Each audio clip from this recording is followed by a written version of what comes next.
his third straight game for Miami. They would finish in a 1-1 draw. As for the Red Bulls and Chicago Fire from Red Bull Arena, Chicago with a 1-0 lead late.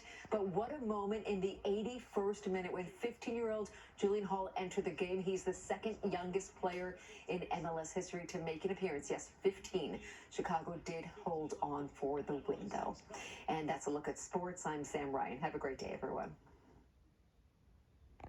Dear Exit is listed as out. But what about running back Saquon Barkley? He missed last week's game with a high ankle sprain. He's been limited at practice all week and again yesterday. He appears on the injury report as doubtful for Monday's game, although Coach Dable and Saquon both say it's likely he'll be a game-time decision. It's my body, my choice. I mean, that sounds crazy saying that right there, but like the reality of it is, like, if I can go, if my body's telling me to go out there and play, then yeah, that's what I would like to do. And don't forget, you can watch the game, Giants and Seahawks, Monday Night Football, right here on Channel 7. Coverage begins at 8. As for the Jets, well, there's certainly been plenty of talk all week before Sunday's game against the Chiefs. Yeah, I know. Not only about Taylor Swift, plenty of chatter about Zach Wilson and his struggles of late. While the team brought in veteran quarterback Trevor Siemian, Wilson still the starting QB for at least today. And a big game it is under the lights in the Sunday night game. Robert Saleh expects a fun atmosphere. Those night games are always exciting, and Kansas City is a big draw, obviously. So are we, but it's gonna be fun. I think the crowd's gonna be awesome, and it'll be fun. As if the season hasn't been tough enough, more bad news for the Mets as they placed Brandon Nimmo on the injured list yesterday with a sprained shoulder, so his season ends 2 days early. Mets playing a doubleheader yesterday against the Phillies after Friday's game was rained out. The Amazons ready to go from first pitch already of 1-0. Brett Beatty poking one through the infield. He drives in running Mauricio. The Mets score 3 in the first to take the early lead. They just keep adding on in the second. Omar Narvaez, a deep shot to right. The solo blast makes it 4-0 Mets. Phillies rally in the ninth, but Mets able to hold on 4-3 the final. And the bats really came alive for the Mets in the nightcap, already up 4-0 in the third. Bases loaded for Francisco Alvarez, and he clears them. The grand slam, like he knows it right away.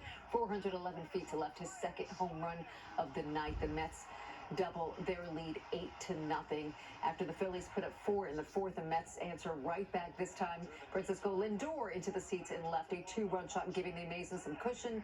They win it 11-4 as they sweep the doubleheader. As for the Yankees and the Royals in Kansas City, Yanks down 2-1 in the fourth.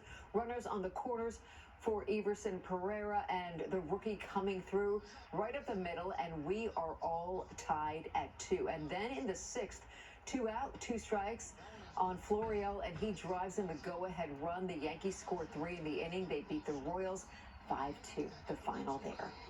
To the college gridiron, Rutgers hosting Wagner, 4th and goal for the Knights. Gavin Wimsatt finding Kristen Dremel, the Don Bosco alum, scoring the first touchdown of the game. Rutgers up 10-0 in the first. They kept it going in the second. An early candidate for catch of the year. Check it out. Wimsatt chucks it up to Jaquay Jackson, who lays out to make the snag. How about that? Rutgers wins big time, 52-3. They stay perfect in Piscataway ahead of a big matchup next week at Wisconsin. Preseason hockey, Rangers and Islanders from UBS. This was postponed from Friday. Islanders huge first period, already up 2-0 late in the period. Bo Horvat giving the nice cushion around the net and the wraparound. That makes it 3-0 Islanders. They went up 4-0. The Rangers would then rattle off 3 goals in the third, but the Islanders hold on for the 5-3 win. Devils and Flyers down the turnpike. This would go to overtime, even at 2 goals apiece. And midway through the extra period, it is Eric Haula. There he goes, netting the game winner. That is his second of the preseason. Devils win it in OT, 3-2 the final. To the pitch, NYCFC facing Inter Miami on the road. Lionel Messi would sit out his 3rd straight game for Miami. They would finish in a 1-1 draw. As for the Red Bulls and Chicago Fire from Red Bull Arena, Chicago with a 1-0 lead late. But what a moment in the 81st minute when 15-year-old Julian Hall entered the game. He's the second youngest player in MLS history to make an appearance. Yes, 15. Chicago did hold on for the win, though. And that's a look at sports. I'm Sam Ryan. Have a great day, everyone.